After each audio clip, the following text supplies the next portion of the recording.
All right, what's up, everyone? Welcome back to the Gameplan NFL Week 4 Daily Fantasy Football and Betting Angles Breakdown. My name is Kevin Allen, aka the Geek from DFS Army. I've got my man, John Statsational Alessia from Sharp App over here, and we're going to go through the entire NFL Week 4 slate of games from a daily fantasy and betting angles perspective. Let's do this.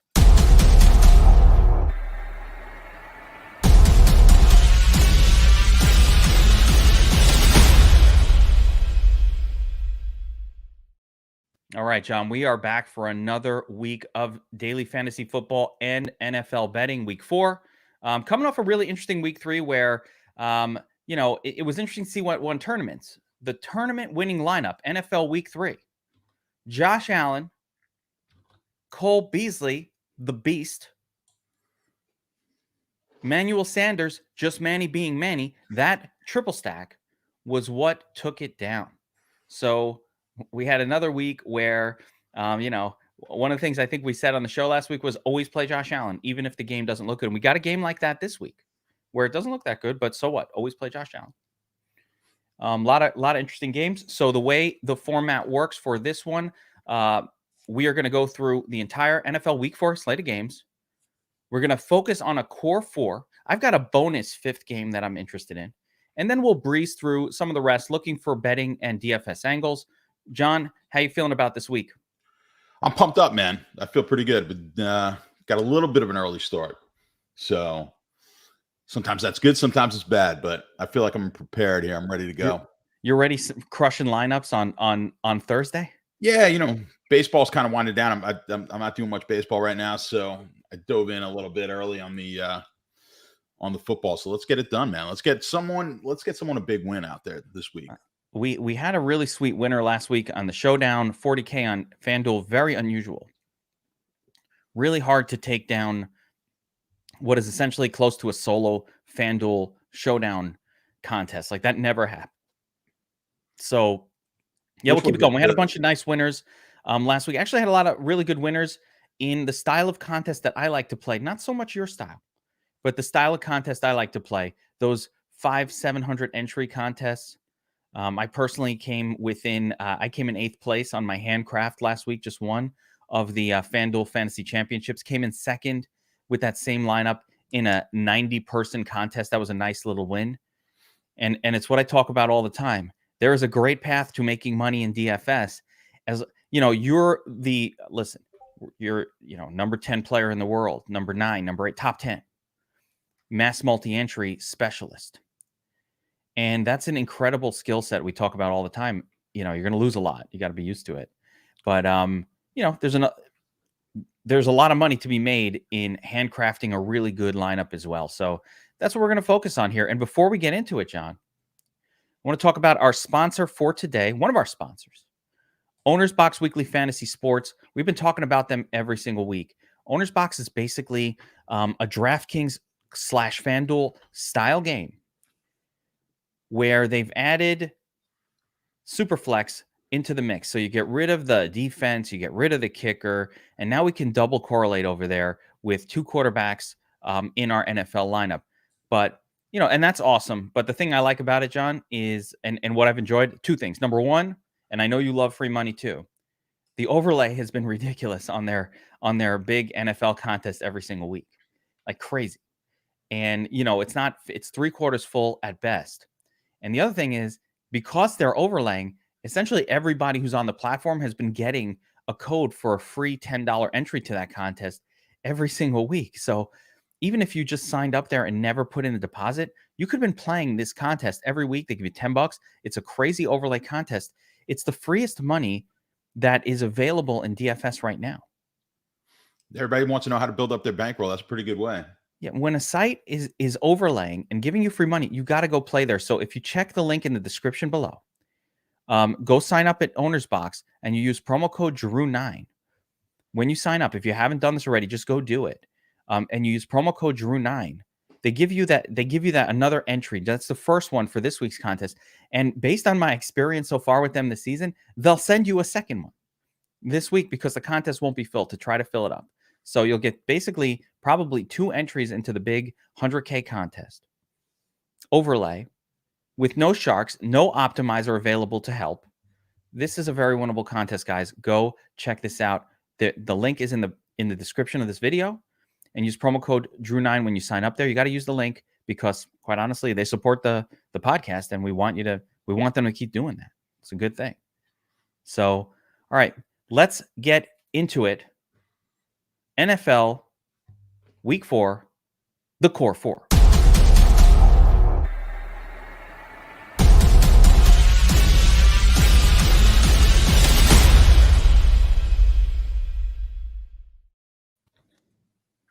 All right, the first game that you and I have identified in the Core 4 for Week 4, Browns-Vikings, 2-point spread, 51.5-point total. Now, John, the Browns are a pretty good team defensively, and I'm actually a little surprised. You think that this over-under, this total, could it be a little high for this style game with at least one pretty good defense in the mix, plus a Browns team that is very comfortable slowing the game down and running the football? Yeah, I mean, I'm probably not as high on the Cleveland defense as everybody else is. I mean, last week was just,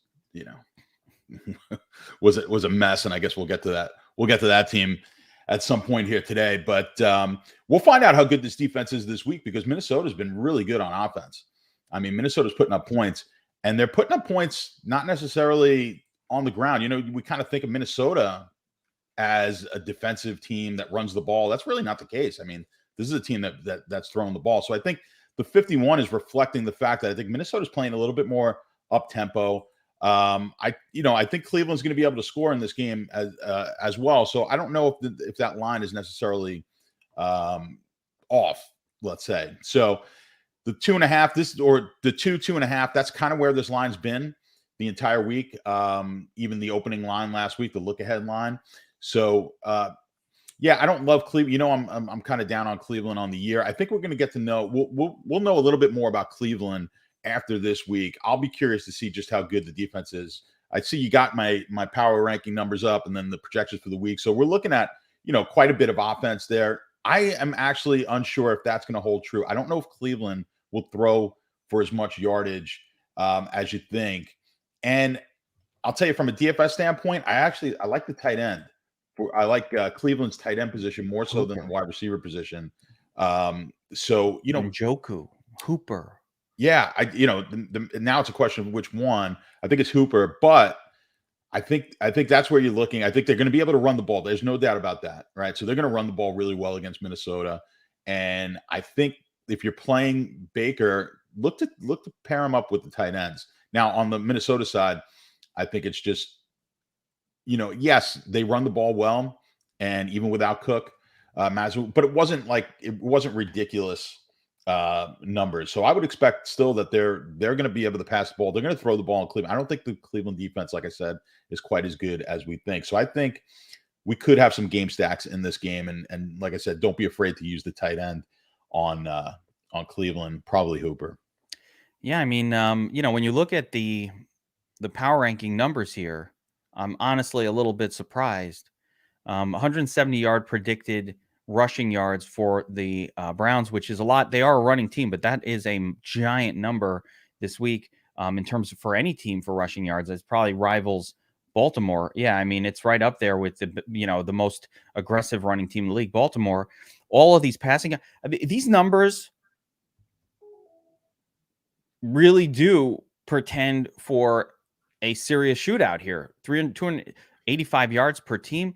So there is some potential here if these numbers hold true for really just explosive fantasy points game. It's going to take the defense for Cleveland just not playing well. We already know that Vikings play to high scoring games week after week after week. That is what the Vikings have been doing. Their defense, not very good. Obviously, one nice thing about the Browns is they don't have a lot of running wide receiver talent. So, Odell Beckham came back last week. I think he knocked the rust off last week. And I kind of like Odell and where his salary is for this week. It's hard to ever trust Odell. You know what? In my notes for the week, one of the things I wrote is like, my biggest fear with Odell is just his durability. You just kind of think like he's just coming back off an injury. And yeah, I get it. He played a full game last week, but am I ever going to be confident that he's going to be out there for an entire game, not getting hurt and coming off the field with something? I don't have like a strong confidence in that. He hasn't, when a guy hasn't played in a long time, we saw it even with Christian McCaffrey, a game or two back, and then boom, the hammy gets sprained, like some other thing happens. I'm not super confident in his ability to last through an entire game. But on the Minnesota side, I think Dalvin Cook will be back here. I think he will play this week. So both of the running games I think are of interest here. And of course, I'm a Justin Jefferson guy through and through. So I'm going to be very interested in Jefferson, maybe bring it back with Odell, that kind of approach in this one. And I've never been much of a Nick Chubb truster, but if ever Nick Chubb was going to have a good game, I mean, I think this is a pretty good spot for it. No?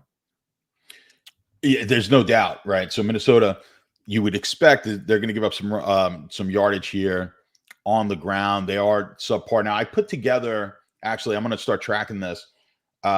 Similar to what you're looking at with the power rank. You know how I look at it from a plus minus standpoint, like how much over the average of the team that you played against and how much under the team. So it sort of takes into account if you're playing really good teams, let's say passing teams, and you don't give up nearly as much as they throw for, you're going to get credit for that. Well, I kind of did that. I did a breakdown of that for actual points scored by position, fantasy points scored by position. So when you look at, Minnesota, we're talking about their defense. Their points against the running back is actually the running back and the tight end are actually where they've given up the most points on average. Now, but if you look, you would think like the quarterback and the wide receivers because of the numbers that they've given up. But they played some pretty good teams. You played Seattle now, and then they played Arizona, two teams that have been putting up a ton of points, and Burrow with Cincinnati. So I'm not 100% confident that Mayfield's just going to throw the ball all over the field against this team, but I do think they're going to be able to run the ball.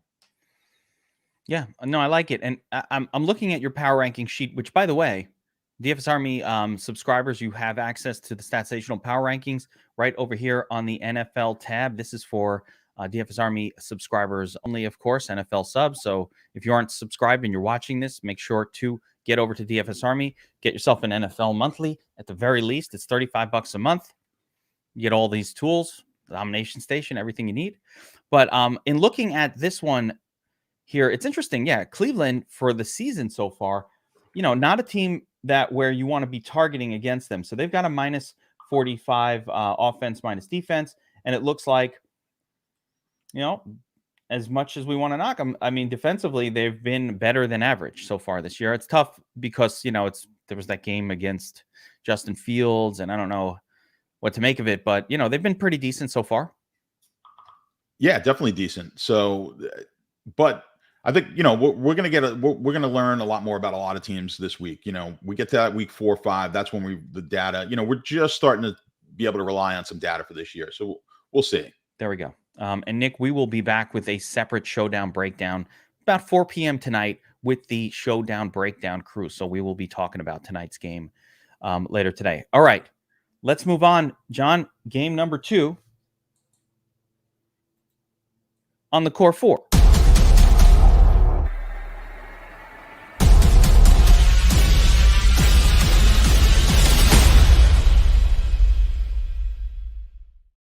Need to make a Core 4 transition. Thought we had one. Core 4. No, it just says it's just a transition. All right. The second game we've picked out this week, Seattle Seahawks, San Francisco 49ers, battle of the NFC West. NFC West, John, best division in football? Yeah, I mean, it's nothing that we didn't think coming in. I mean, you and I did that show on Future. Yeah, it was hard to we pick talked one. about that. It was hard to pick one. Exactly. And that's why I kind of took Arizona as a long shot play there, because I thought all those teams were pretty close. So I'll take the team that's plus 600 with a pretty good quarterback to win that division. Now, I still don't think they're going to win the division, but I like the price at plus 600. Also on Sirius Radio, they asked me who was going to win the Super Bowl. I said, give me the Rams. So right now, after that week, it's early, but they certainly look pretty good in the NFC right now. that Rams team. They're clicking on offense for sure. But yeah, this is another. All these games are going to be good within this division. San Francisco is a little bit different style, maybe than the other teams in this division. But I like watching these matchups. I think the line, like I said, I think it opened at about 2.5, and it's pretty much stayed there. So we haven't seen a ton of movement. I guess some places you could get a 3 on this game, but it depends on the juice. So you're getting -3 even. You'll pay a little juice to get that 3 with Seattle. Of course, inside the Sharp app, you'll get all the lines on that. Yeah, number one, this is a great point to remind people that part of the deal with the Sharp app is you're going to be able to shop these kind of lines. So make sure you download Sharp app, and as a bonus, you get John's breakdowns, his bet of the day over there. It's crazy. Why wouldn't you get this? It's John's free bet of the day. It's been crushing. But notice the difference here. You could pay 2.5 or you could pay 3. And that handle is huge. So just whichever book you're choosing in this spot will make all the difference in the world in that scenario. So obviously, if you're on the 49ers side of this, it's really important to get the 2.5, not the 3. 100%. Those are the key numbers: 3, 4, 7, 10. So if you can get off the 3 and get the -2.5, if you like the favorite here, if you like the San Fran side, it's important, and vice versa. So yeah, this figures to be a game, again, 52, 51.5 total, that we're going to like. Tight spread, we like that as well for a shootout. Am I that confident though in San Francisco maybe to live up to their end of the bargain? I think we're going to be okay here. So I think this is a game. I think this is a game that we can game stack pretty. I wouldn't say safely, but it's one of the ones I like more than some of these other games on the slate. Now I think San Francisco is going to be able to run the ball here as well. So that's always tricky, trying to figure out what that running situation is going to be. But I think we can game stack this one. Yeah, I like a lot about this game. Russell Wilson still hasn't had a blow-up game this season, but he's been pretty consistent outside of last week. Seattle's defense has been pretty consistently mediocre as well, which I think is a big plus for us. As far as this game goes, last week we saw sort of the reemergence of Brandon Ayuk as a usable weapon in the 49ers offense, but Deebo Samuel remained the primary, and they mixed in George Kittle, which I think will happen more this week. So in watching San Francisco last week, they clearly did not trust Trey Sermon in pass protection. So you saw Kyle Juszczyk in there in the game in all passing down situations. Juszczyk is a limited player. I mean, he's great. Listen, he's a cult player. We all Juszczyk. For some reason, we all love the guys with the fullback with the Polish sounding name. I mean, come on, we love that shit. The white guy with from the Eastern Europe. I don't know why. Why are they all named that? I don't know. It's weird, but we love these guys, right? As turds on showdowns. But in the context of this game, the fact that they're not playing Trey Sermon on passing downs, I just think overall it's going to lead to more passing to the wide receiver and tight ends for the 49ers. So we saw George Kittle finally have a nice little game last week, finally sort of get some looks. Let me go and see if I could find this one on the matchup sheet, but we saw some of that happening last week. I expect we'll see more of that. I really like George Kittle here. Deebo Samuel's still a little priced up in DFS. Brandon Ayuk priced down. We can go there. And Tyler Lockett kind of banged up his knee.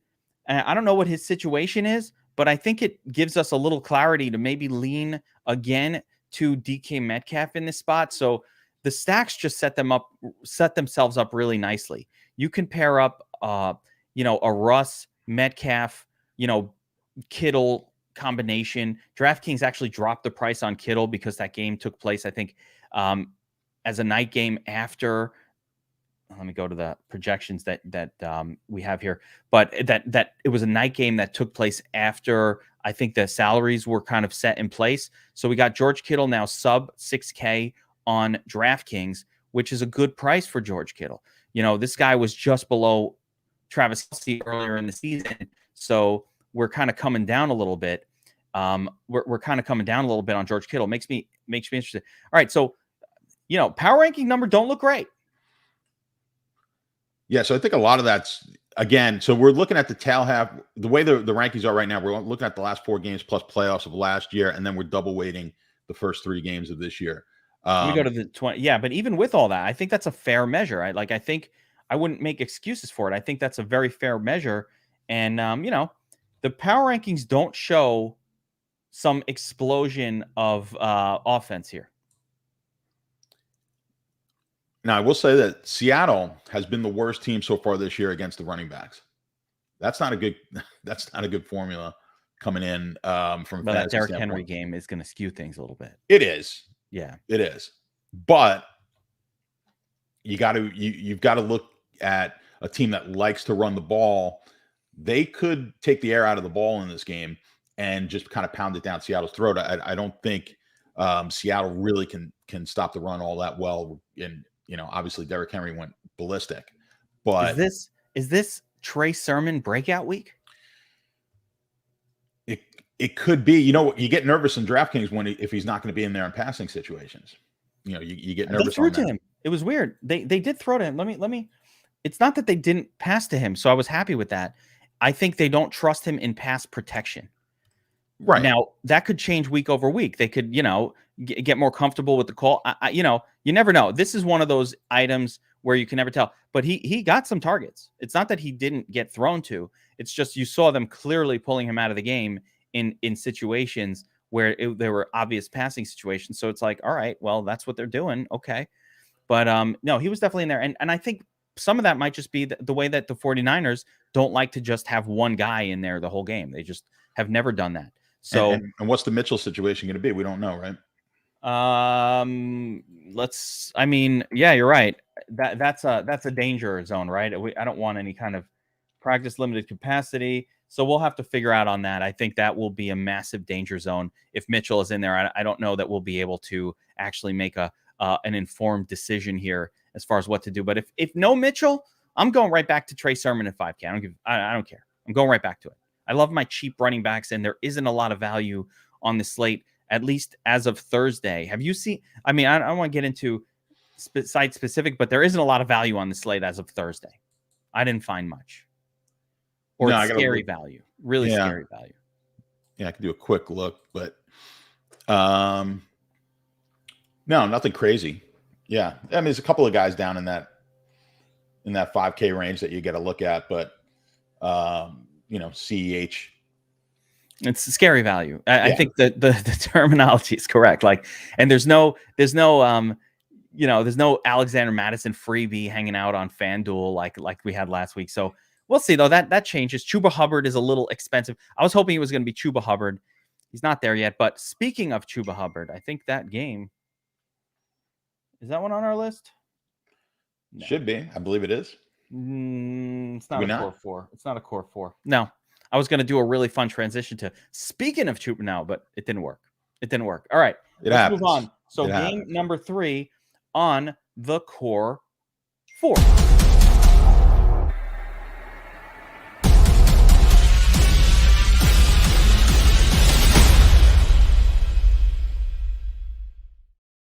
This is the game that I'm excited for this week.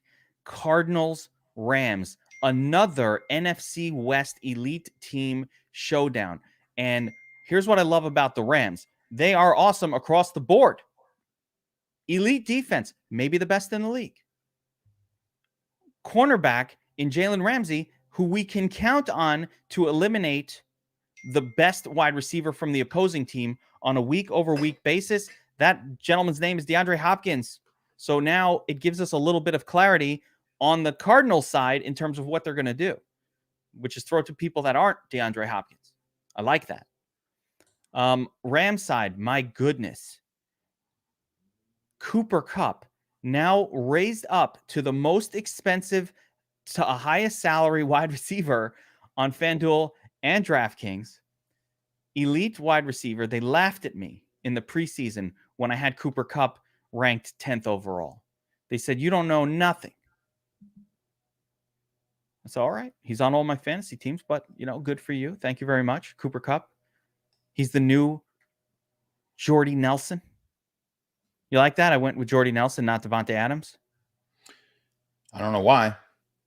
I don't Why'd you know. do that? I don't know. That's what came to mind. I have no idea. But he's the new Jordy Nelson. But Robert Woods, I don't know what to do. I'm curious as to your take here on Robert Woods and the disappointment, because in the preseason, Robert Woods was often going ahead of Cooper Kupp in drafts. And so now, oh, how the mighty hath fallen. He's really cheap, Kupp very expensive. Have we overreacted? And that's something I really want your tournament mind to sort of clarify for us here. But a lot of fantasy goodness in this game. This is the one I'm particularly excited to stack up, particularly on the Rams side, because my boy Matt Stafford is out here looking like a 25-year-old Matt Stafford, svelte, quick, running around, doing his thing.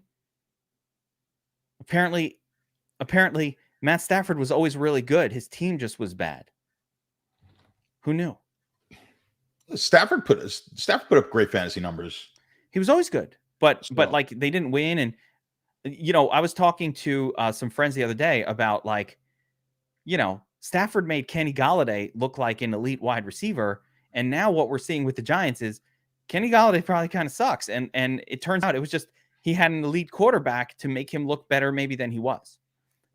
You know what I'm saying? Like, I think we were mistaken about Kenny Golladay being a good player. I think what happened was Kenny Golladay had a great quarterback, which made him look good.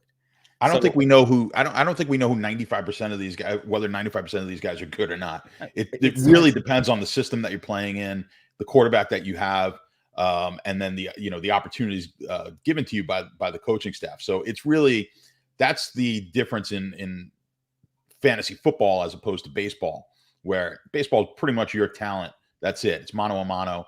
Football, you get in the right situation, all of a sudden you become, look at Mike Davis. The guy was a bum on several teams. All of a sudden he goes to Carolina and he becomes valuable, right?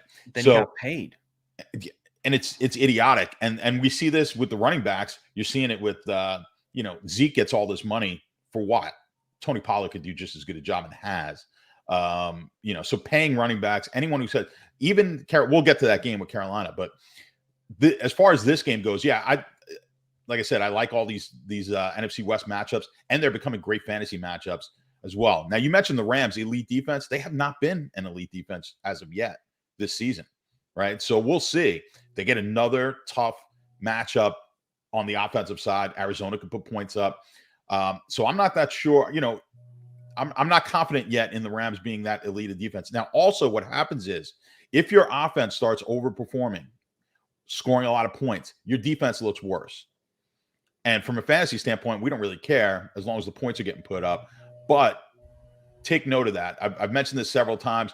When Alex Smith was running San Francisco, they were an elite defense. When Cap took over, the defense was mediocre. And their scoring margin actually went down with Kaepernick as opposed to with Alex Smith. Not take away from Kaepernick. They were scoring a lot more. That's kind of what you want your quarterback to do.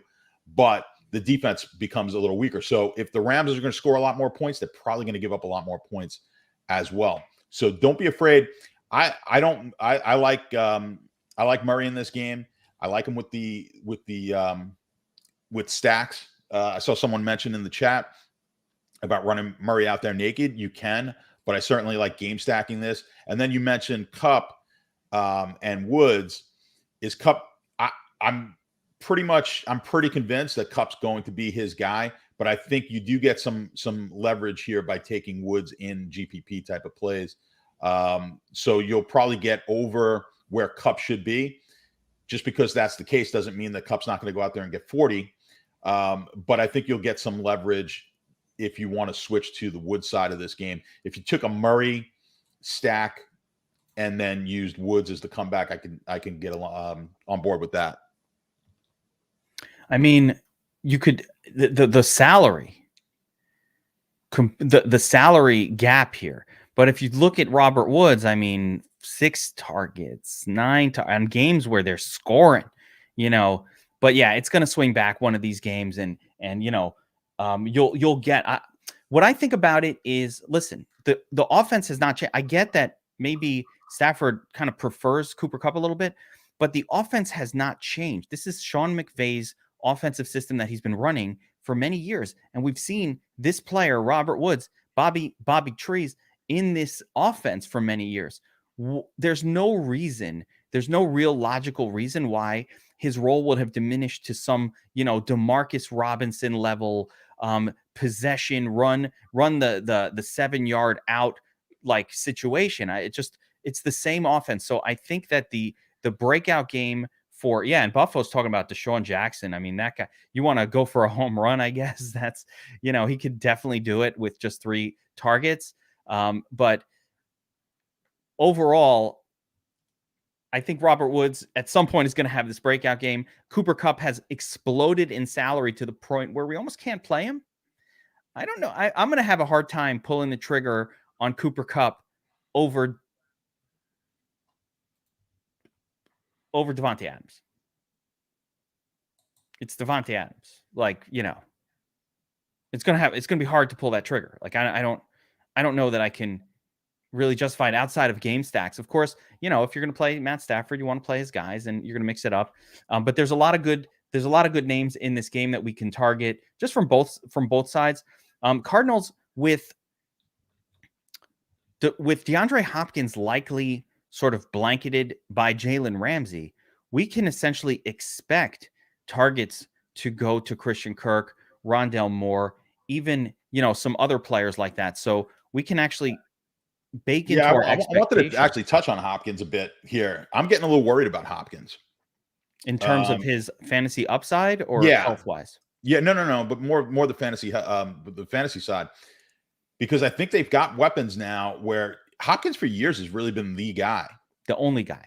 And now that, I think we have to be careful. Now he's going to have that game. This could be the game, but I don't think this is the game where we see the breakout.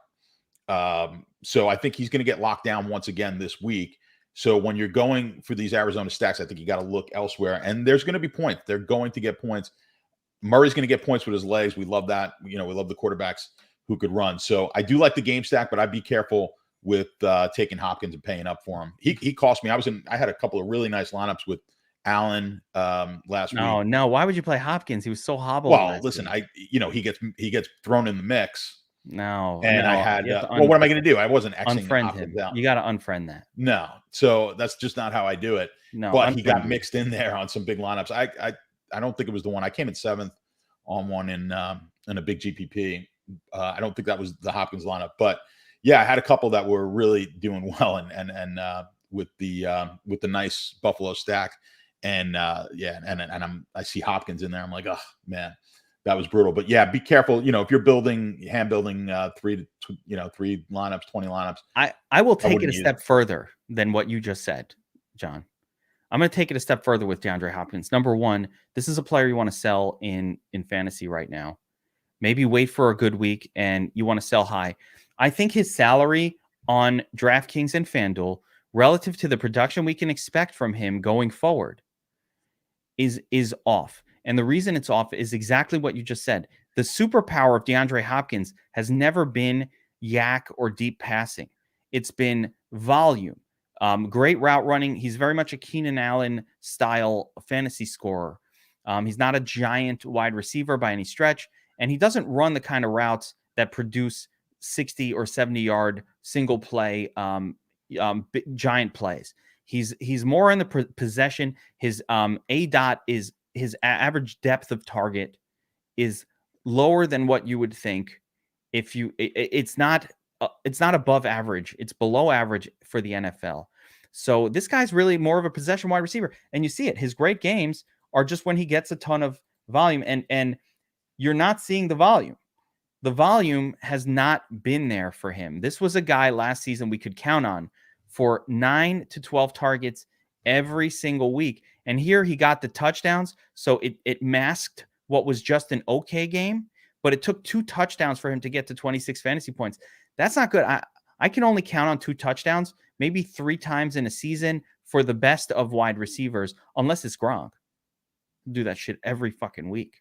But for normal humans, you can only really count on those 2 touchdown games every once in a while, a couple of. And again, Devontae Adams is knocking out 2 touchdown games, 40% of the weeks of the season. Why the hell am I going to pay the same price for DeAndre Hopkins, who really can? It's only going to do that maybe 2 or 3 times.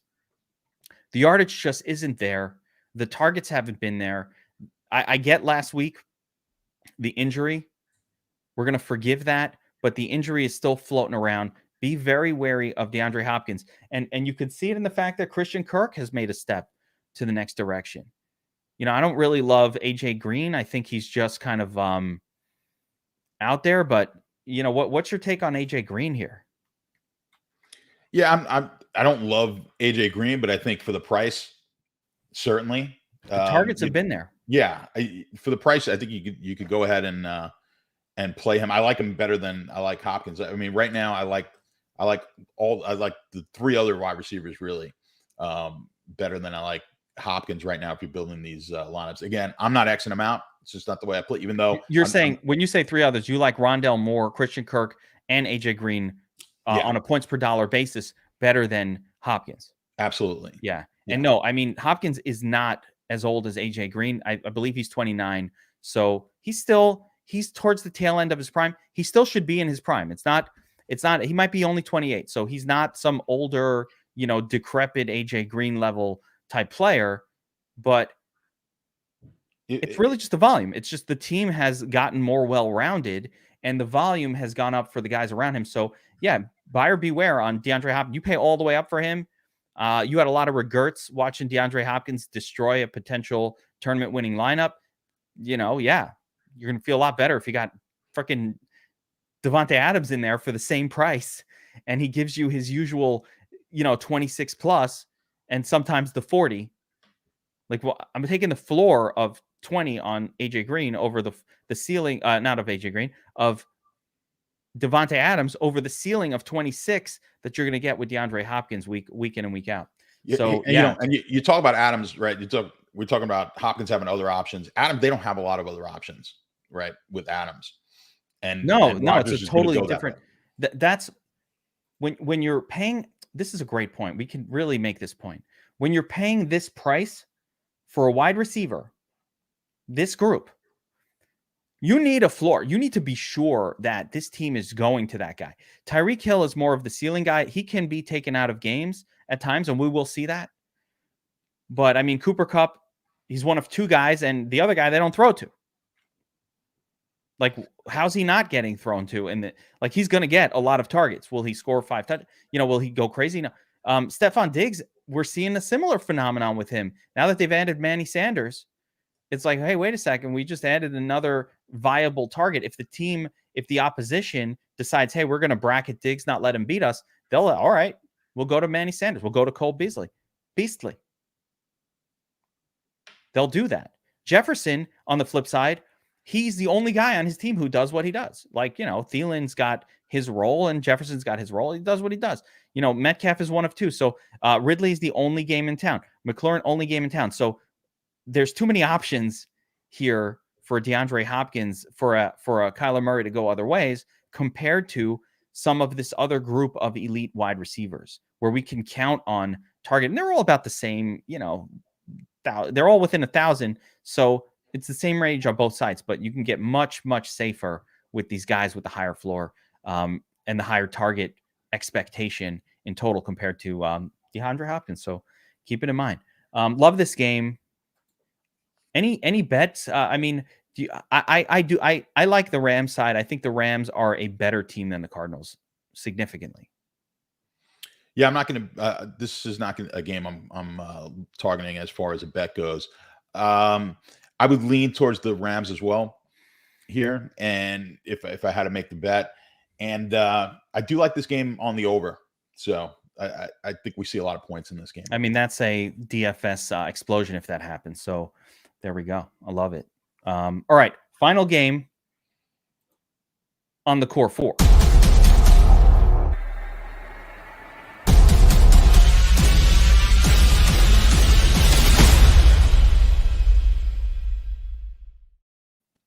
The Chiefs heading out to Philly to take on the Eagles. 54.5 point monster total, 7-point spread. Really, really great potential for lots of fantasy goodness in this one, John. Chiefs coming in second highest game total on the slate. They are trailing the Bills, even though the Bills are in a non-competitive game. I don't know that this one's going to be competitive either, though. Keeping it real. What do you think? Yeah, well, I mean, a lot of people saw the Monday night game, and of course, Philly just did not look good. Dallas that game wasn't even as close as 41-21 would indicate. Chiefs haven't looked that great. Now, the offenses look pretty good. They put points up on the board. Offense didn't look good in the first half last week. They couldn't do anything against the Chargers. But the Chiefs need to get right here, and this is certainly a spot where they can. So big game for the Chiefs. They have not covered, or they're like one cover in their last 11 games. Week 1, I think it was. I did an in-game when the Chiefs went down by 14, and that was a sweet, sweet cash. Well, I thought about that last week, and I was watching. Didn't do it last week. Didn't do it. Well, I thought about it, and I said, I just don't, because that's been a big thing with the Chiefs. You can they've had some awful in the last few years, some awful first halves, and then they just come out on fire in the second 2 seconds, half. Boom, they're right back in it. Yeah. So I said, boy, that's been the bet. Maybe I should make that bet, and I just didn't want to do it. The money line bet was what I was thinking, and I said, there's something not right here with this team, and it's odd. I don't know. They're putting the points up on the board, but they really can't stop anybody right now. So again, for fantasy purposes, we love that. We like teams that can put points up and not be able to stop anyone. Let's kind of look. So I've got them right now. They're one of the worst teams against quarterbacks right now, fantasy wise. I've got them as the second worst team. Yeah, let's go to 2021 because I want to let's go to just this year's statistics. Yeah, just this year. I mean, all right. So you've got them as a plus 82. Defensive passing, defensive rushing, offensive passing. So, I mean, their offense is obviously great. And it shows, I mean, the numbers show a little more neutral. It's kind of like sitting at zeros here. I mean, what's your read on this? Yeah, so I think the defense is worse than that's probably showing. And then also when I look at their offense, wide receiver, obviously tight end, I've got them rated right at the top as far as what they've been scoring fantasy wise against the competition that they're playing. Remember now, the Chargers have been really good. Chargers pretty much shut down Dallas. All right, and we think so. Anything that you do against the Chargers is going to rate really, really highly. So Kansas City's going to score. This Philly, I mean, you saw the Philly defense. Now, also with the Philly defense, though, Dak didn't have like a monster game. They scored 41 points. It was all about the running in that game. So they played, they kind of played I believe they were playing like, 2 safeties deep. They never brought in 8 in the box. And Dallas just kept pounding the ball on them. So whether it was Zeke or Pollard, they ran the ball pretty much at will. Now, I don't think that's necessarily the strategy that we're going to see out of Kansas City. Kansas City's going to try to throw the ball, but also that Philly game, who had a great game on the passing side of the Dallas on Monday night? Who was basically their best receiver? I mean, it was Dalton Schultz. Exactly. So, and now you're facing Travis Kelce. What we saw defensively from the Eagles, and I think we'll see it again here, was a 2-shell deep cover, don't burn me deep approach, right? Which doesn't bode the best for a Tyreek Hill. If they pull this again, what will happen is they will drop the safety over top on Tyreek Hill pretty much all game, which is going to open up the middle of the field for both the running game and the tight end game for Kansas City, which means we may get, and it's hard to even fathom it, another Clyde Edwards-Helaire decent game. Can we trust him? I'm not, you have to play him, obviously, in MME. I could certainly pass on him if I'm playing 3 lineups, 20 lineups, something like that. But I can't pass on Kelce. This is a Kelce game to me. This is all about Kelce. Hill, you've got to be worried about. Teams, either they're taking him out of the equation, and maybe that's what's, I don't know. Maybe that, again, they're scoring points. It's not like they're not scoring points. I'm just trying to figure out what's up with Kansas City. But I'd be nervous about Hill. And quite frankly, I don't love their other wide receivers. I mean, they went out right now. They picked up Josh Gordon. We're not going to see him yet, but right. So they're not thrilled. But they're not thrilled with their wide receivers if they're making that kind of a move. Like, right. So Mecole Hardman he was billed as going to be the next Tyreek Hill because he was fast. Well, you need to be more than just fast in this league. We've seen it countless times. Guys with speed just aren't good wide receivers. We'll give them a shot. You can run a 4.2. We're gonna throw you out there, but you got to know how to run routes. You got to get open. There's a difference between football speed and sprinter speed. So Tyreek Hill is a special player. Teams have kind of figured out, hey, let's get rid of Hill. Let's kind of lock Hill down. We'll deal with Kelsey. They can't run the ball, and that's how teams are playing him. So I would continue with that motif here and say Kelsey's going to smash, and there's a possibility Edwards-Helaire gets in the mix here, but I'd be very nervous about the other wide receivers on Kansas City in this game. I mean, Kansas City's going to put up numbers. It's just where are they going to come from? You never fully can tell. All of a sudden, Byron Pringle pops out for a big one. Demarcus Robinson, some other turd. So, but yeah, I think we're all in agreement. This absolutely feels like a Travis Kelce smash spot. I think, like I said, based on what we saw last week, you have to consider Clyde Edwards-Helaire again. I don't like him. I don't love the usage. I don't like the talent of the player. I think it was kind of an obvious bad first round draft pick for the Chiefs. Not a bust, but probably a bust. Don't take running backs in the first round. That's it. Probably a bust. You know what I'm saying? Drafting Saquon Barkley, how'd that work out? No, I mean, listen, hey, he's coming around now, so we'll see. But who cares? They got to win. I want to win. No, right? It doesn't work. It doesn't work out well for the teams that do it. But I only care about fantasy points. I know, but I'm saying enough with these GMs, enough giving these guys contracts, and enough with drafting these guys early. It's ridiculous. Always a big mistake. Always. It's the times that it's worked out is almost never. Hello, Leonard Fournette. I see you also. Yeah. How many times is the Super Bowl winner? You're like, man, that running back really carried them all the way to the Super Bowl. It's happened in the past, but that's not the NFL today. No, so that's not today's National Football League. I think if Tennessee won the Super Bowl, we'd say, hey, Derrick Henry got them there. But in general, that's not the NFL today. By the way, I can make an argument that Derrick Henry, the best running back in the NFL right now, with McCaffrey on the shelf. I've been thinking about it. I think they're throwing to Henry now. Like, what? Are you crazy? This guy's a fucking beast. We'll get to that game. But overall in this one, the Eagles side, can we trust any of their pass catchers? Can we trust Miles Sanders?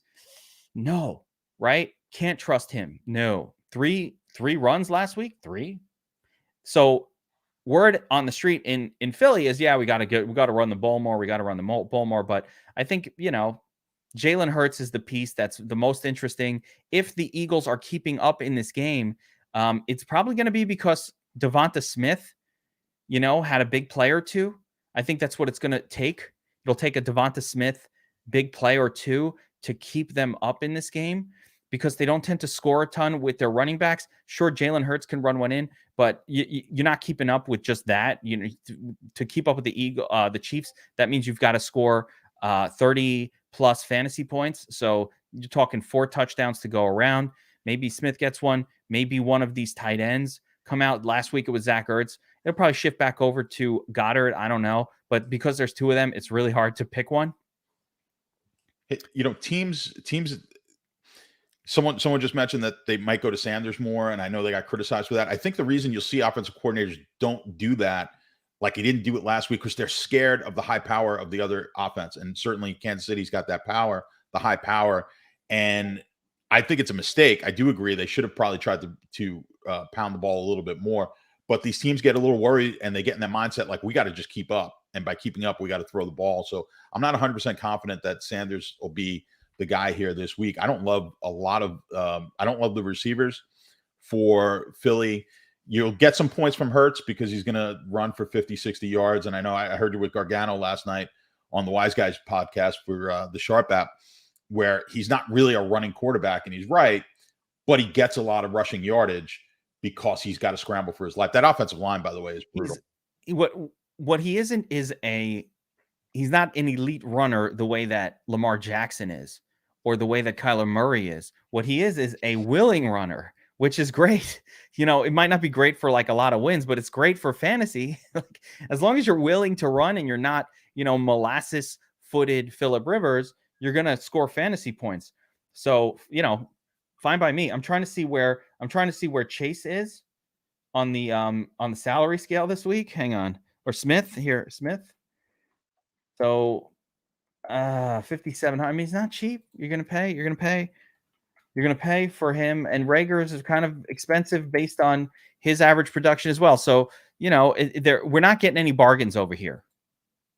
No one pops off the page. If you can give me Rager sub 4K, I'm interested. I'm really Devonta Smith is more of like a 5K player on DraftKings right now, or he should be. He's up closer to 6. So no bargains here, man. No bargains here. But yeah, Jalen Naked, you're probably right, Curtis Sharp. You're probably looking at a 25-point day from him because that's what he does every single week. So yeah, I like Mahomes to Kelsey stacks here. I don't mind taking a shot on Clyde Edwards-Helaire. I definitely don't mind a little naked Jalen, or even mixing him and overpaying for his wide receivers. You can get a much better value on those wide receivers on FanDuel, which is not as quick to pump up pricing as other sites might be. So that's pretty much the approach to this game. I want to be involved. I want a piece of it. But yeah, I mean, Goddard 5,500 on DK is Garrett's point. It's not a good price point for a player like that. I think almost DraftKings raised the prices of these guys again before last week's game, which screwed us because they're overpriced on DraftKings right now. FanDuel, again, still reasonable, but DraftKings, not good. All right, let's move on. That was the core four, but we've got a bonus game, John. And the bonus game, and this is one of my favorites, so I'm calling it a bonus core four game, and it's the Washington Football Club taking on the Falcons, 47.5 point total, 1 point, 1.5 point, depending on where you look spread. And I'm gonna take my betting. I really like Washington here. I really like Washington for two reasons. Number one, because I think the Falcons are bad. I think the Falcons are a bad team. They've been bad. They've been bad going back multiple seasons. I don't really understand why this is a close spread at all. To me, Washington is not a bad team. They're a good team. I think that Taylor Heineke is not a downgraded quarterback for them. It's a better quarterback than they've had in the last couple of years. And I think he's probably even a better quarterback than Ryan Fitzpatrick for this team. So across the board, I very much like Washington in this game to cover to lay the 1 point and cover that spread. No problem at all there for me. But from a fantasy angle, man, the Falcons can't stop anything, John. Well, yeah, I mean, except the Giants shooting themselves in the foot. No, but the Giants beat themselves. They don't. Yeah. It wasn't the Falcons doing anything. But from a betting standpoint, this game was actually the look-ahead line, which is the line before the games were played last week. Atlanta was favored in this game as a look-ahead. And now, of course, it's flipped. I would be careful. I like to bust your chops a little bit, but if we want to find where the square money's going, it's usually wherever you like to place the bet. Square money. Now we have something called a Sharp Report at sharpbets.app. It's a whole another website that's linked with the app. But Anthony does a great job there. He's got access to a sports book, and I can almost guarantee when he posts the numbers for this weekend, what the sports books are going to need Atlanta. Everyone's going to be betting. We might get both sides. You might get sharp money on Washington as well. But for sure, the square money's coming in here on the Redskins this week, and the sports books are going to need the but he knows I love him, but he's just always square. What are you going to do? I embrace it. Yeah, but we need that. Listen, you need a barometer. You need a square barometer. It helps me understand where Joe Average sports bettor is. John just literally watches my shows and he's like, "Oh, there's Joe Average sports bettor." Right. He likes Tampa against New England, so he wants to go bet on New England this week. I know it. I know you're fucking thinking it. Actually, no. But no, we saw. Listen, the sharp money is not always right. The square money is not always wrong. But I like to be on the sharp side more I often. don't know if you're right about it. I want to see. I don't know agree. I don't know if sharp money is going to come in here on Watch. I'm not 100% sure on that either. My take on this is I have a take on this. Why I don't think it's actually square money. I think the field, and this is why I keep mentioning Taylor Heineke. I think the field continues to look at Taylor Heineke as like a Jacob Eason, Davis Mills crappy backup that the team is forced to use because the starter got hurt. And I think this line makes no sense to me. Why the Falcons suck? They almost lost to the Giants. Like, they have not been good for multiple years. And all of a sudden, Washington is a team that I like. I think they're good. They got a great defense, or they had one. They have good players on defense. That they have a lot of talent on that defense, and they got Terry McLaurin and Antonio Gibson. Like, the offense is great. Taylor Heineke, a dynamic quarterback that can run and throw. He can make the passes. I just think the perception of Taylor Heineke is wrong. And that's why I don't think the public will be on the Washington bet, because the public thinks that Heineke is some shitty backup quarterback. That's why I agree with you. Like, I'm on the public side of, like I said, of the Tampa bet. I don't care. Tom Brady's fucking GOAT coming back to town. But in this case, I actually think that you're outsmarting yourself a little bit in assuming that the field knows that Washington's offense is not bad. I think they think it's bad because they think it's a backup quarterback. So that's the angle I'm playing. I love this game for that reason. Terry McLaurin is going to smash in this spot. They have no one who can slow him down. And when Terry McLaurin, I believe, is probably a top 5 talent at wide receiver in the National Football League. He is, if you watch him play, his body control is amazing. All you have to do is throw him the damn ball, Keyshawn Johnson style. He's going to catch it. So Terry McLaurin, ready for a smash here. Antonio Gibson, I never trusted. Hard to trust Antonio Gibson. The volume hasn't been there, but, going to give it a shot. Scoring McLaurin. Coin it. Buffo. He was the one. Came up with it. Gibson can't really be trusted, but I love that side of this game. Now, the question for you is this a game stack situation, John? Do we bring it back with Calvin Ridley? Do we even like Calvin Ridley? We go to Zacchaeus here just for like a cheap piece from the Falcons. Can't really play. You want to go to Cordero Patterson? My goodness, that guy's been doing amazing. I have not been on board. I'm not getting on the train. I don't like this game for a game stack. You like this game way more than I do. Yeah. I don't know about game stacks. I like the Washington side. I know you like the Washington side. I would like the running back side of Washington more if I had a little bit more confidence. I like running against the Atlanta defense, but so maybe some Gibson here. I don't love stacking any of the Heineke stack, even with McLaurin. Which I think is going to be counter to. I think a lot of people will like it. People like to target against Atlanta. But I'm going to stay away from this game from a stacking standpoint. I don't like it. Not one of my favorite games. You like it a lot more. You're higher on Washington than I am as a team. One thing about Washington, where's the defense? It hasn't shown up yet, but the talent remains in place. They're there. They're just awful. They've been awful on defense. Now I know, Buffalo, good offense. What are you gonna do? You're gonna stop Buffalo? Yeah. If you're an elite defense, you're not going to just get run over either. So they've been terrible against quarterbacks this year. So quarterbacks have scored on them, and they've been terrible against the wide receivers. Where they've been decent is against the running back, and that's because quarterbacks are throwing the ball all over the field against them. So I understand the thinking here. I just have no confidence either in Matt Ryan. You throw him in the Big Ben, he just can't move. And then Ryan in the red zone he's been atrocious pretty much his whole career.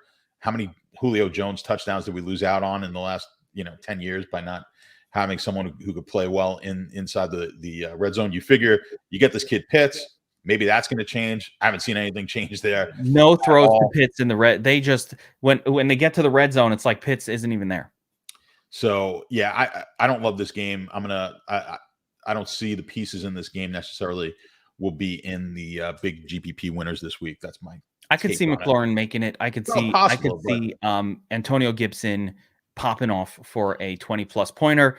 Problem with Antonio Gibson, I would say, is I don't really see the 30-point upside that you probably need at a 6K price tag on DraftKings, 6, 12, 18, 24. I really need 30 from him to win a tournament.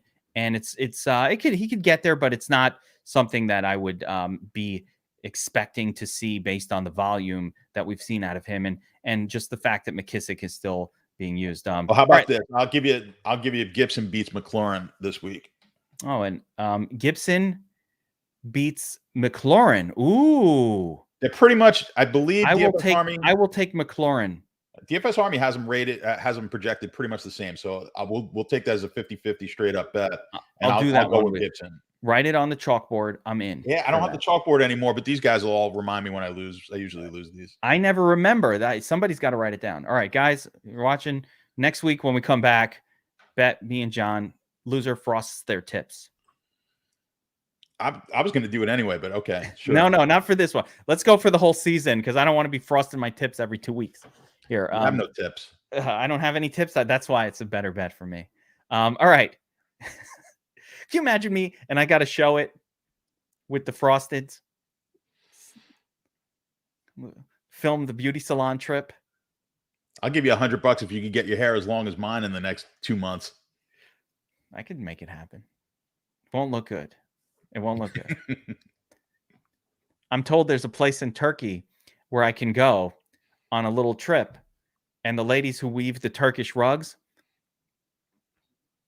same skill set. Did you see that rapper who basically made a like dreadlocks out of gold chains, and he's got them stapled hooks into his skull? Ooh, I think that would look pretty sweet on you. Actually, I would rock that look. Yeah, I mean, with your burgeoning rap career, I would probably get some street cred for it. Oh, definitely. Yeah. All right. Let's get into some of these other games here real quick. We're going to fly through the rest of the games on the slate. First one up is Texans-Bills. And all we need to know is there is a giant team total here for the Bills, highest on the slate. And we have seen Josh Allen and company, even in games where they don't really need to pour on the points. And win you a tournament, even though that should never have happened. Very similar to last week's game against Washington. They just kept pouring the points on. Do you think that can happen here? It can, from a betting standpoint. Most of the time, sharps kind of lay away from you're going to see very few sharps lay 17 points in the NFL. Doesn't typically happen. So if anything, sharp money might come in. You might get some sharp plays on Houston as a bet here. I don't particularly like the game. Yeah, I agree. Buffalo can kind of run this up. I don't know what this quarterback situation is a little rough in Houston, although he might be the best rookie quarterback right now of the my goodness of the bunch. So there's been a brutal rookie season here for Mac Jones has not been terrible. No. But I mean, Trevor Lawrence, T-Law, Fields, what are you doing? Zach, oh my goodness. We don't know about Lance yet. We'll see. Davis Mills, baby. I got him on a lot of teams. Got him in the third round of the rookie draft. Yeah, I can see. So again, the tight end though in this game, I kind of like. When you get a big spread with a team that can score in a game like this, you might get a situation where the tight end blows up. So we can take some tight end plays here. You're always a little hesitant taking stacks in huge spread games because of the fact that if the game gets out of hand, we might start seeing a lot of runs. So I'm not overly going crazy here, but I would take tight ends and running backs.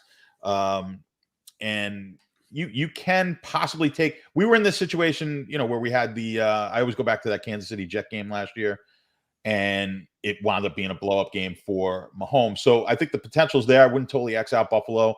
The problem is, what are you coming back with on the Houston side? It's pretty, it's pretty bad over there. So if you're playing this game, it might be one of those where you're just playing one side of this game.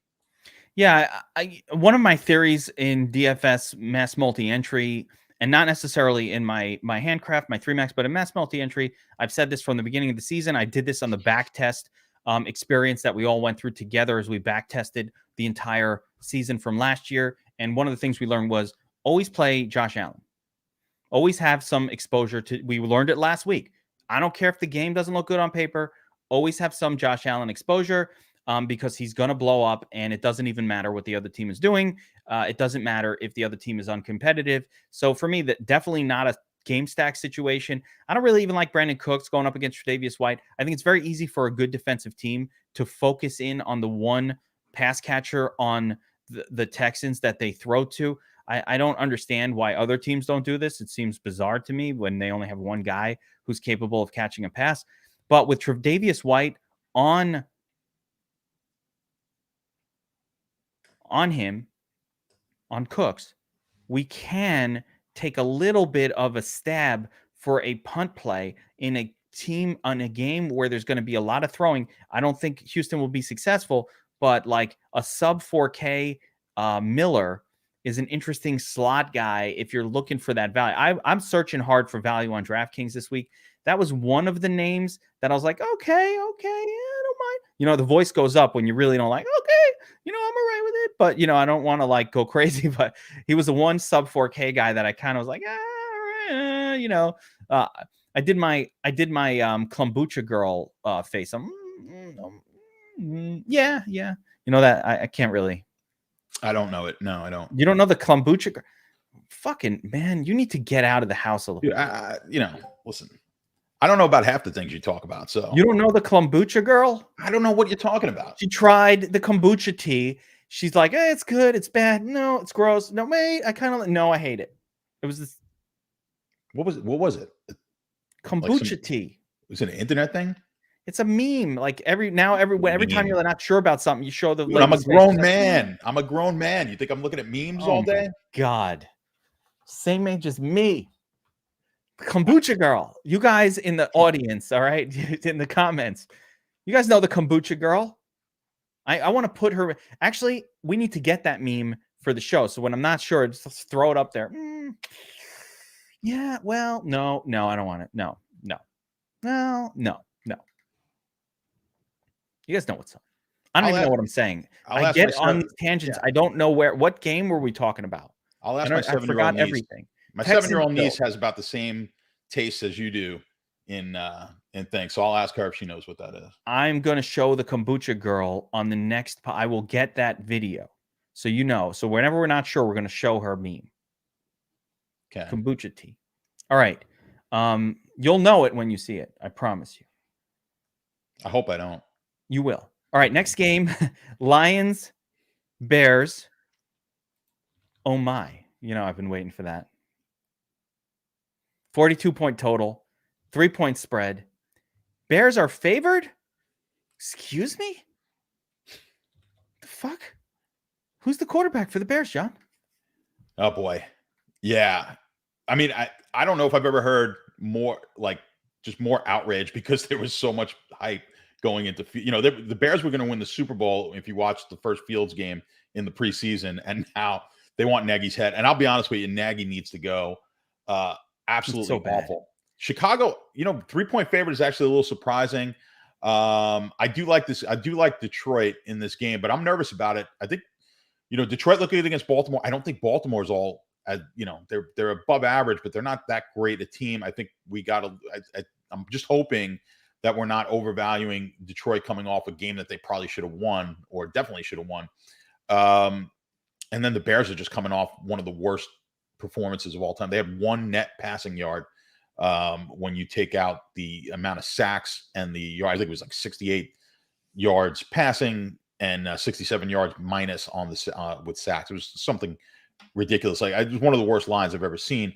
But Nagy is just awful. He was terrible with Trubisky. I watched some games. There was a Monday Night Football game early in Trubisky's career where the first half of that game, he looked great, rolling out, running. Trubisky is not, you know, he's just not that bright. So he's not one of these quarterbacks who you can sit back and play him like Tom Brady and read the defense. Now, I don't know enough about Fields as far as can he read defenses and things like that. But what I do know is the kid's got a ton of athletic ability, and they didn't utilize it at all with a terrible offensive line. Now, they're not going to get as much pressure. Detroit won't get as much pressure on him, I don't believe. as he had on him last week from Cleveland. But yeah, I still like Detroit plus the 3 points in this game. Tough game fantasy wise, though. I definitely like Detroit with the points. I think there is some slight like super contrarian go right back to Fields appeal in DFS and see if things change. I don't expect it. I'm not really looking forward to assuming that would happen. But my goodness, if you're ever going to have a great matchup, it's against the Lions defense. So it has to be at least a mild consideration. They went from an elite defensive team, what I consider, or even if you don't want to call them elite, a top 5 type defense with the Browns. Game always going to be a tough spot, to now at home against a not very good Lions defense. If Fields is ever going to have a good game and he's in this one, I think we can actually go right back to him with the theorem that in DFS, you want to go either get a 0, you want to be last or first. Like that's a last or first. There's a better chance of last, but little outside shot that he's running around like a lunatic and throwing and actually looking like he did in the preseason, where we might get a decent game out of him. But we have definitely seen that these quarterbacks in the preseason looked a lot better without being under pressure than what they're looking at like in real games. So we'll have to see. We also haven't convinced ourselves that Matt Nagy knows how to design a game plan specifically tailored to the player on the field. So yeah, that's just an unfortunate. Can we stop hiring offensive coordinators that come from great quarterback systems? That's the problem in the NFL. I mean, look, Adam Gase, probably one of the worst NFL coaches ever, but he worked with Peyton Manning. Peyton Manning was like, "Thank you for being here. Thanks for not getting in my way. I'll recommend you because all you did was sit here and let me do my thing." And look what happened there. As far as the Lions side, I agree with you. I think the Lions can win this game, but I don't love targeting players against the Bears. No love for that. So yeah, I don't like the game. I think of all the options, I do think Swift's probably the best option. Yes, but even still, it's against the Bears. I agree. I'm not going after it. I'm not excited about it. Another game that didn't make the core four, maybe could have and probably should have. Here, Panthers Cowboys. Did we not do this one? Yeah, Panthers Cowboys. So 51-point total, 4-point spread. Possibly two teams that have surprised us to the upside in terms of how good their defenses have been, right? So both the Panthers and the Cowboys defenses have looked much better than advertised. Both teams have been drafting a lot of defensive players over the last couple of years, and it has shown. On the Panthers side, we're going to get Chuba Hubbard week, which I think is a very exciting play. I mean, we've seen that the Panthers, when they roll out a backup to Christian McCaffrey, they treat him somewhat Christian McCaffrey-esque. People are going to ask about Tommy Tremble in this game. Dude, I think everybody's playing Tommy Tremble this week. Like at 2,500, his name just keeps coming up and coming up. He's going to be a very popular. He didn't do shit last week, by the way, but the idea is, I get that he scored and won some people. He won some people like some showdown money. Of course, that's how our guy won the 40K on the FanDuel showdown. He played Tommy Tremble. I used him, but I didn't get the combos though. Yeah, I didn't use McCaffrey. Yeah, yeah. I mean, too much. You had to have some. Well, you didn't watch my show where we said, be aware of the in-game injury. By the way, was that a Thursday night theory? It's an always theory. Okay. Every showdown, you must account for in-game injuries. That is how you win showdowns. Oh, absolutely. Yes. Okay. Yeah. What we said on the show was people discount the fact that these running backs get hurt in game at about a 10 or 15% clip. Like it happens more frequently than your brain wants you to believe. So when you're making your lineups, you're like, but it happens. And when you account for it, that's how you take down 40K in a contest. You're not going to do it every week. Who cares? I only need to win 40K once a season, and I'm very happy. So I guarantee you, many running backs will get injured in game throughout the course of a showdown season on FanDuel and DraftKings. If you just play for that, yeah, you're going to lose 3 times out of 4, but the 4th time you're going to take down a tournament, so it doesn't matter. That's how you do it in Players Club. This game, Panthers side. I mean, DJ Moore, target machine. With Christian McCaffrey out on the Panther side, I just love this game. This probably should have been a core 4. I want to mention everybody. I like everybody here. I like Cooper Kupp and CeeDee Lamb on the Cowboys side. I think they go right back to throwing a lot where they've been run heavy the last couple of weeks. I think they go back because the Panthers front seven is actually really good. It's going to be hard to do what they did against Philadelphia, where they just ran it up the gut all day. I don't know that they're going to be able to pull it off. So I'm going right back to Amari Cooper. Not Cooper Kupp. I like Cooper Kupp too, but did I say Cooper Kupp? Amari Cooper, of course, and CeeDee Lamb. And then on the Panther side, DJ Moore has been a 30+% target hog, as floating all the way up to 40%. That's what I like. And I think Robbie Anderson is that piece that will surprise you with a 25-point game one of these days. What do you think, John? Stack it up? Yeah, I actually like I like Darnold in this game actually more than I like Dak. The Brave. I like it. Yeah, and I think this now the CMC injury, we've seen him down before. We saw him down last year. I don't think it kills this team, quite frankly, because of what we were talking about with running backs. CMC is a usage machine, right? So they've used him at a ridiculous. His touches have been ridiculous over the last 4 or 5 years, whatever it's been. We probably won't see as many touches for Hubbard, which is a good thing for Darnold. So I think Darnold becomes better fantasy-wise here, which means Moore probably becomes better, and I think Anderson's going to get some more love here. So I like the stacks on the Carolina side of this game. From the on the flip side, Carolina's been one of the best teams against running backs. So I would be careful with the Zeke plays, the Pollard plays, but I think Dallas will be able to get some off. They'll be able to throw the ball a bit as well. So I do like this game from a game stack, and I really like it on the Darnold side of the game stacks.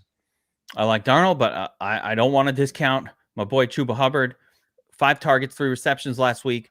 They are not afraid to throw to this person. They threw to him a couple targets in week 1 and week 2. So clearly they like his pass catching abilities on the Panthers, because he got a couple targets even in games where it wasn't an injury fill-in. So across the board, I loves me some Chuba. They did price him up. I wish we got free Chuba week, and even FanDuel priced him up to the point where you can't just lock button it. But I like it a lot. It's Dallas. Dallas defense a little bit better this year, I agree, but not elite to the point where I'm going to be scared away. So really, really fun game to target, and maybe possibly one of the best of the week. That could be that game that's the best game of the week. Next up, a really gross one here. Colts, Dolphins, 2-point spread, horrible 42.5-point total. Any interest at all here from a betting angles point of view? I don't really know which way to go. I can't tell which team is better. I'm going to lean the Colts on this game. It's ugly. I bet a lot of ugly games. It seems to have done well for me in the past, and I bet a lot of ugly teams. The Colts are an ugly team right now. Both teams, I think, just from a quarter. You're seeing 42 is a low number now on the total in the NFL. Both teams are struggling at the quarterback position. Wentz is just, he's back to. He's made it. It's a complete U. I actually did a graph. Miami D in this one because Wentz is so bad. Yeah, absolutely. Let me actually look at Indy. Yeah, defenses against Indy have been, they a little bit. It hasn't been great.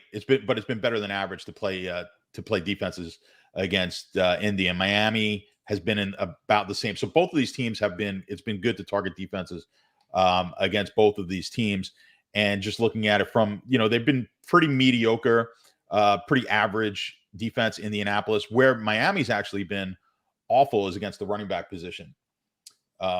So that makes Jonathan Taylor in this game, and I know where you're going with it. Jonathan Taylor is an interesting play. No one's going to play him.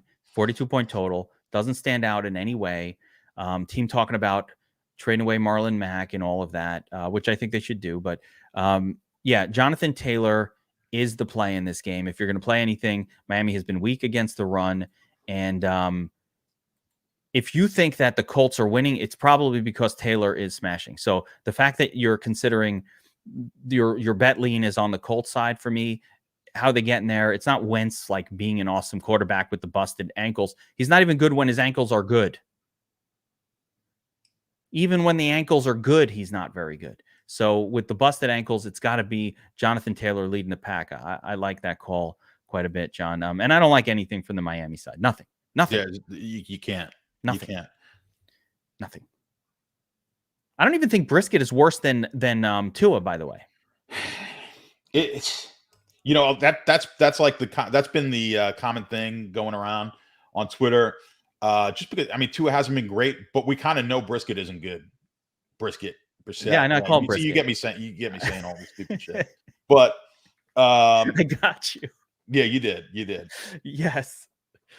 I'm the straight man, and you're the Jerry Lewis to my Dean Martin. There it is. Well, yeah. I mean, Dean Martin had a thing for Jerry Lewis. I don't know if you knew about this.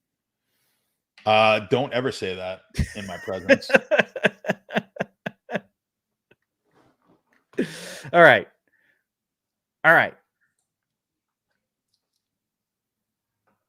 Titans. Wait.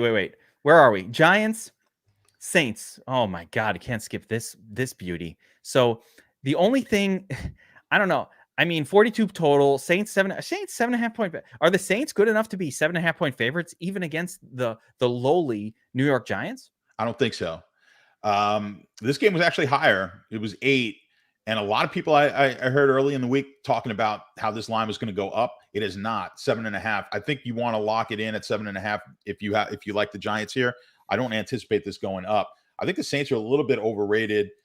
Giants probably a little underrated. That performance last week, I like getting them off of that just god awful performance last week. Probably should have, they should have won that game last week. Even though I bet Atlanta, that was probably the wrong side. The Giants looked like the right side of that game. But yeah, it's like I said, my betting strategy, a lot of times my model takes just awful teams. I like the Giants in this game, but I think you can actually play this I think you can play this from a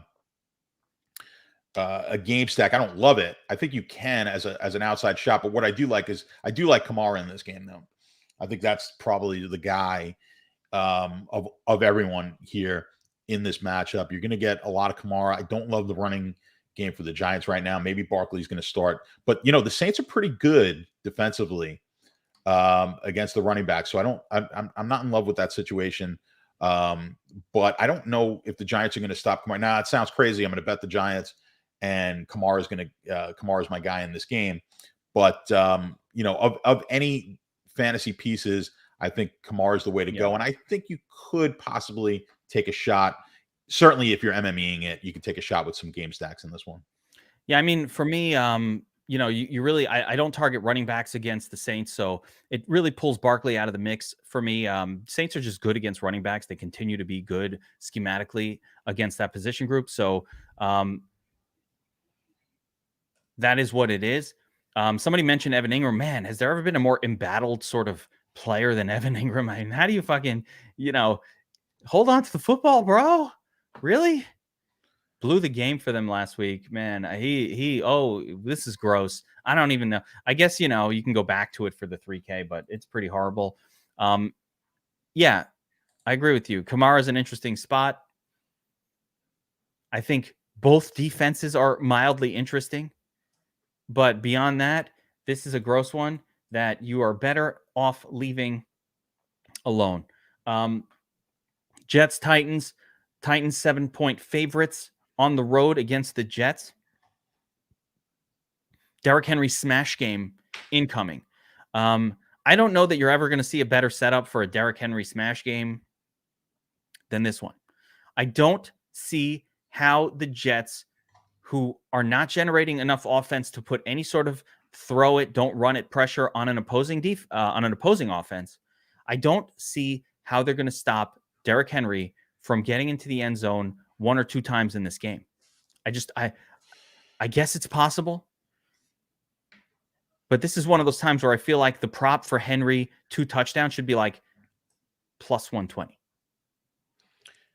Yeah, listen, Henry's going to get his. You don't need to be an expert analyst here. I think the Jets have played now 3 really good defenses. or pretty good. All right, New England, let's say, is No, pretty they're good. And No, then the Jets have played. This is the worst defense that the Jets have faced. I agree with you. And will their offense look a touch more competent? Sure, I'm okay with that. I'm fine with that. I'm fine with that. But is it enough? Titans are a good offensive team. They're not the best defense. It's not a good matchup for the Jets here. The Titans offense is good. Julio Jones. I don't know if AJ Brown is even going to play this week. I think they're going to be without both of them, I think. So Julio, I think that's just going to be more of a Henry type of smash. Oh my goodness. They're Julio Jones questionable, Brown's questionable. Hamstring, not practice. Yeah, it doesn't look good for either guy. So actually, if there was ever an argument to not bet, but it just doesn't that mean they're just going to hand it to? They don't have a lot of weapons outside of these two guys and Henry. No, that's it. They're going to use Henry. They're going to use Henry, and I think the game actually is going to be a little tighter than you think. Well, so I think the Jets are going to hang. Jets are going to hang in this game. So I think the Jet offense, it's not going to look like the Rams maybe, but I think they'll put some points up in this game. Obviously, listen, everyone's going to jump all over Henry here, and it's tough to really fade. You can't, he's going to smash in this game. So I wouldn't advise fading it, but this Tennessee defense is not very good. All right, so the Jets are going from playing some pretty good defense, and that Denver team is better than people think. We'll see. If the Jets, we've said this before with other situations, like if not this week, then when? Like the Jets need to put it together, put 24 points up this week, keep it within 7, and at least show a little something with this, with the rookie quarterback. Let's see if they advance. I want to point out on the Jets, we've got some injured wide receivers as well, which could probably elevate the target expectation for Corey Davis here. Elijah Moore, not looking too great. So I think he probably won't play. I think he's concussed. So you're probably looking at a Braxton Berrios, Corey Davis sort of maybe Denzel Mims rears his ugly head in this one as well. But Corey Davis and even Braxton Berrios, playable value. I think they might be nice pieces in a, if you have some of these more expensive stacks to maybe throw in as a piece that you can could use maybe to cheapen up the lineup a little bit, to fit in super low ownership in this game.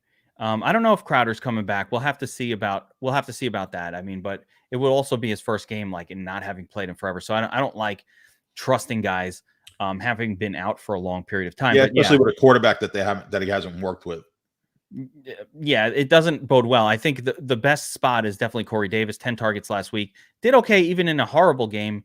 So why not in a game against the team that's giving up the most fantasy points per game to opposing wide receivers, the Titans, that should be playing for him ahead. And again, there is that weird dynamic of with both of the wide receivers likely out for the Titans, like kind of how their offense is going to operate. It's going to be really interesting.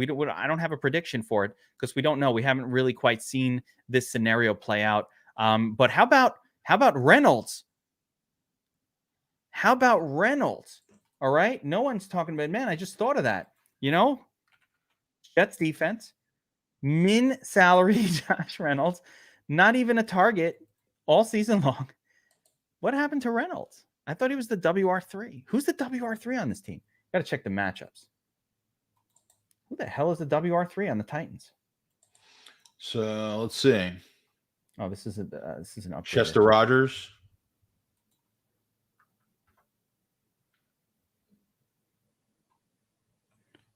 Oh, it's been Chester Rogers. Okay. And this might be the guy this week. 3,300. Yeah, you might want to mix in some pieces here, but I still think just there's no value if Brown and Julio Jones are off the board, and Chester Rogers is not some new guy. He's been around. He's a veteran, but you know what? We got to pay attention to this game because the Jets have no defensive backs whatsoever, and the Titans are not going to only run the football. So we need this 3K type of guy. So let's pay attention to the Chester Rogers and the Josh Reynolds of the world to kind of see what we think might play out. I think that's the angle in this game, is to maybe get a little taste of it via some of these backup pass catchers, assuming Jones and AJ Brown are out. That, I mean, Ferkser might come back as well. Yeah, I would like the tight. Yeah, I like the tight end a little bit better. And again, in breadwinner, if Jones does play, I mean, he's got the hammy. He's not practicing today, but if he does play, sure, yeah, I'm all about it. All right, Titans. Here we go. 3 elite games, and we've got Ravens, Broncos, close game, close spread, 45.5 point total, 1.0 point. What do? You just take the money line if you're betting this? Yeah, I mean, there's a formula for it. When you get down in that sub 3, you're looking at a nickel. It's about a nickel per on the juice that you want to. That's about fair. So to go from 1.5 to 1, or from, let's say, to go from 1 to the money line. What's the money line on this game? I'll do it for you real quick. I don't even see it here. I don't have it on this screen. But whatever. If you could get better than 5 cents, then you want to take the money line. So that's all. Point. Do you think that the Broncos are being a little bit overvalued here with such a close spread against the Ravens? You know, the Broncos have been fine this year, but, you know, I think the Ravens are definitely a team coming in that we kind of coming off a win against the Chiefs. Like we kind of look at the Ravens as a very good team, and we look at the Broncos as, you know, not that bad team. I think we're going to be surprised here I think these teams are a lot closer than people think. I think Denver's not getting the credit because of who they've played so far. Baltimore hasn't looked great. You know, they beat a Kansas City team that's struggling. But in other games, their offense has been definitely struggling at times. We saw against the Lions that they weren't really clicking offensively in a game where we would have thought they would have. So there's some concerns there. If you watch the Manning broadcast on Monday night, start watching those. I will only watch those going forward. I really enjoy it. The game, which was the Kansas City game, which was the Monday night game, right? Was the Baltimore Kansas City was the Monday night game? You know, in a roundabout way, basically Peyton Manning said Lamar Jackson can't read a defense. When he's at his best is what I forget what the offensive coordinator's name is there, but he said, you know, we like to get Lamar up to the ball quickly and in a play quick and snap it and go. So what that tells me is he's not reading defenses. Teams are playing zone against him, and Manning was saying that, hey, play zone. I think they had Ray Lewis on at that time as well. But yeah, you play zone against Lamar, and you got to try to outsmart him. You play man, he kills you because he's going to run all over the place. And reading man coverage is real easy for a quarterback. Reading zones becomes a lot difficult. So I think that's what they're getting him. I think teams are just playing zone against him. Keep everything in front of you. If he wants to run, go ahead. But I think that's how teams are playing him. This eventually, guys like this who I don't think are great passers get figured out, and I think they're starting to figure him out. We have seen that with Lamar Jackson, and you know, coming in that second year, he had that great year. He kind of took the league by storm. But you know, he's being talked about. I think there's that fear with Kyler Murray as well. I think Kyler Murray is a little bit better of a thrower, of a actual pocket quarterback than what Lamar Jackson really. Lamar Jackson is such a bizarre football. Really, he throws it really nice, but his release is really bizarre. He's a strange. When you watch him throw the football, it doesn't look similar to other NFL quarterbacks. It's a really strange release. And I think the Manning brothers are right.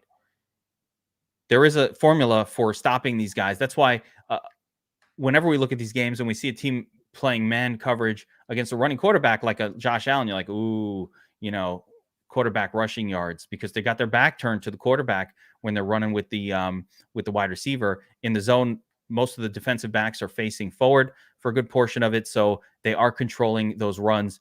And you know, we're seeing it a little bit. So we'll see if your theory is correct here. In a Broncos team that really we don't necessarily think of as a very good team, maybe can do a number on these Ravens. But we've definitely seen where the Ravens offense has not looked great, especially when Lamar is not able to sort of execute a massive run plan.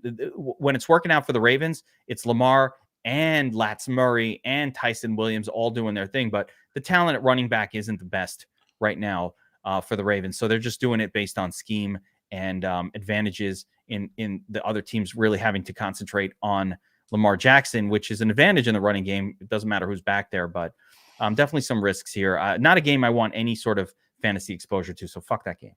Breadwinner is right, though. Brown dropped about 5 passes, I think like 2 touchdowns in that game. Like some of the worst drops I've ever seen. Actually, and Brown remains the right guy. Like that's the guy on the team that you want exposure to because he's got that big upside. So I actually agree with you guys here very much. Marquise Brown has been a volume guy all of a sudden, and it goes back into last season. So I don't see any of that changing. So yeah, if we need to take a guy who's a pass catcher from the Ravens, yeah, Marquise Brown. Actually, Marquise Brown he's there in a range where you're like, oh yeah, I can play him because he's got that 20+ point every game upside. All right, couple other games here. We've got Steelers. Actually, the last game. Yeah, last game. Steelers Packers, baby. The hobbled Ben Roethlisberger. Not looking good. Taking on, a Packers team that, I love it. It's a DGAF version of Aaron Rodgers. Got the long hair, got the beard, doesn't give a fuck anymore. I love it. I like what I'm seeing from this Packers team across the board. I think they're going to murder the Steelers, but I want to ask you, 6.5 points. It's right at the handle, baby. You laying the points here? I'm not going to bet the game, but if I did, it'd certainly be the Packers. I can't bet Pittsburgh right now. I think Ben's done. The market might be lagging here. Now the 6.5 is almost that I want to suck you in. I'm giving you the less than a touchdown bet with the Packers at home to a Steelers team that looks atrocious. So I don't know, but if I had a lean, if I was in an office pool, I'd be taking the Packers. It's hard to believe a Pittsburgh Green Bay game is only a 45.5 total. I think this speaks to, number one, Steelers defense having been pretty good, but also their offense really not being good right now.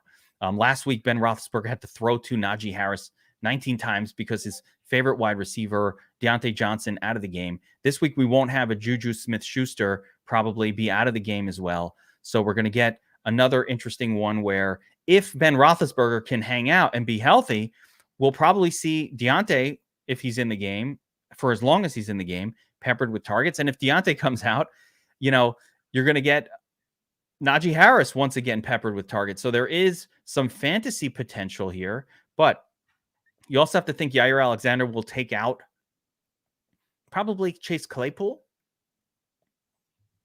but maybe Deontay. I don't really know. Probably Chase Claypool, but I don't know. Deontay plays in the slot a little more, so he'll probably be on Chase Claypool here. Pitt rookie tight end. Freiermuth has been fine. He's always playable, but I'm worried about Ben making it through this game, John. I am too. He's always been slow, but he always was he was a guy who 2 guys would hang on him and he'd make the throw. He can't really do that anymore. So he's taken a lot of hits through his career. And now a lot of the things that made him special are gone from him. So he's a very, very pedestrian quarterback, if not worse than that. He's so slow. He's just, he lumbers. And so a lot of what he used to be able to do, he can't. So I'm concerned there. One thing though, the Pittsburgh defense against running backs has been very good.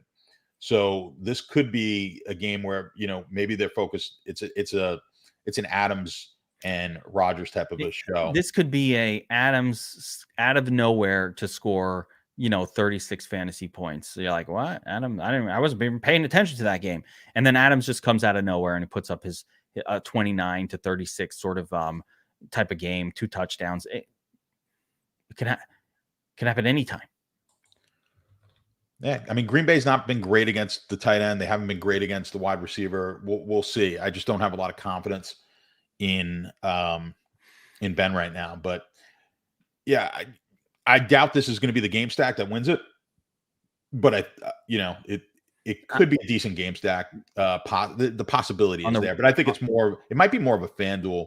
Like a Rodgers Adams and maybe one other side where Adams gets like 3 touchdowns or something. Yeah, like the touchdown upside of Adams is monstrous every single week. Adams is actually priced below Cooper Kupp on FanDuel, but he's still the second highest. But I did manage to make a lineup early in the week where I was able to squeeze both of those guys in the lineup together.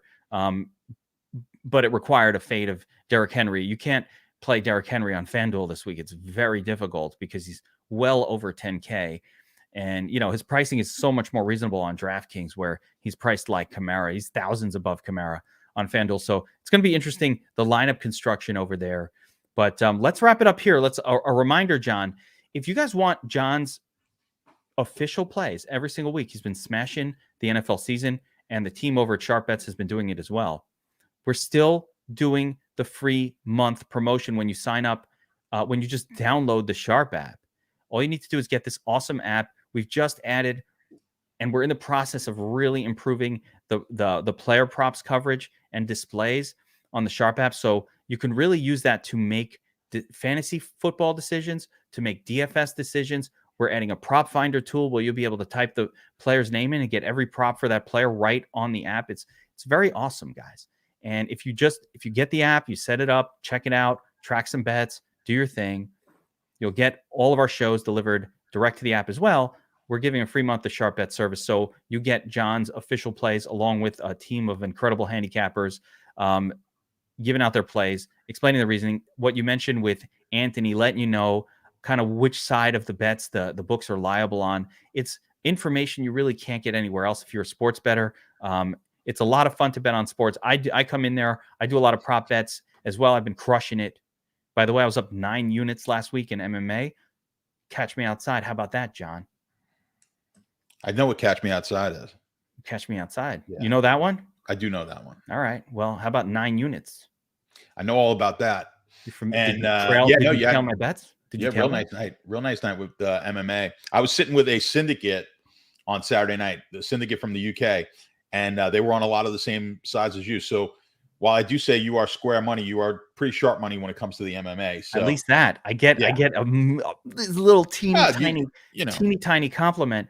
Garrett, the prop finder tool is what we are unveiling on the Sharp app. So we've essentially taken that tech. We've done a better job of organizing it, and that's what's going to be available on the Sharp app. Sharp app's free. You got it. Yeah, guys, even if you're not a sports bettor, download it.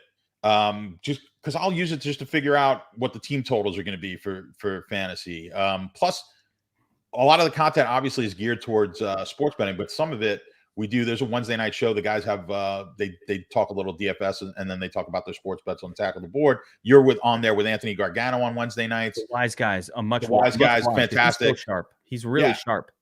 Yeah, so you're getting he gives Anthony gives some far out, like big long shot type of prop bets that have been just money. Nailed Gronk in the first week of the season for 2 touchdowns. Had Carolina to win by 19 points. I mean, just some crazy stuff. So, and you guys are pretty entertaining. So even if you aren't sports betting, I would definitely check out, just download what's the big deal? It's a free app and it's us. So if you appreciate the show, download it and we'll keep putting some good tools out on there. It just takes some time, but we're getting them. More tools coming. So yeah, definitely grab that Sharp app. We appreciate it. And leave a nice review, guys, on that app. Like, help a brother out. We appreciate that. So we check it out, and we'll have some contests and things like that going as well. Guys, that's going to do it for the Game Plan NFL Week 4.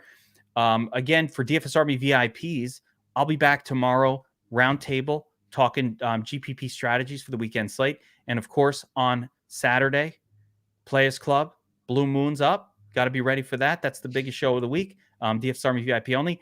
And for those of you who aren't DFS Army VIPs, we're coming back tonight at 4 o'clock. Showdown breakdown, non-stop geek in your face.